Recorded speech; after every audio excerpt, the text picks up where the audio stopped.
تعرضت الفنانة حورية فرغلي لموقف محرج خلال فعاليات مهرجان القاهرة الدولي للفيلم القصير بعدما رفضت الفنانة ناهدة السباعي تقبيلها واكتفت بالترحيب بها من بعيد.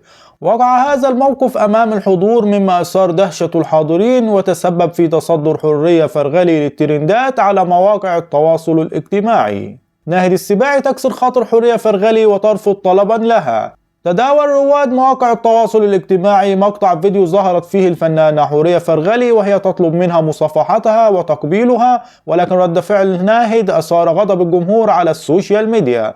وظهرت السباعي وهي تبتعد عن حورية وترفض تقبيلها واكتفت بمصافحتها لتقوم بعدها بالابتعاد سريعا عن حورية والهروب من أعين الكاميرات. ازيك عامله ايه؟ الاخبار؟ انا عايزه اجي ابصك. اتفضلي لا لا اتفضلي. بعدين لا لا لا بعدين لا لا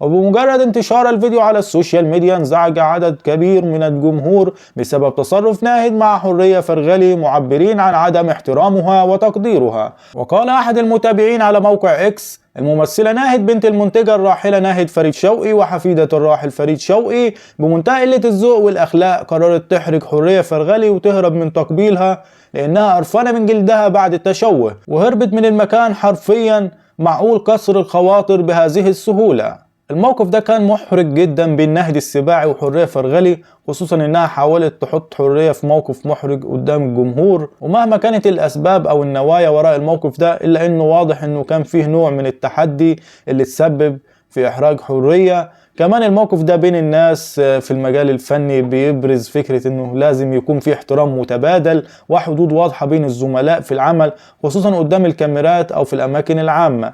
مش دايما لازم يكون في تجاوز للحدود دي، لان في النهاية كل واحد في المجال ده بيحترم خصوصيات التاني وحقوقه.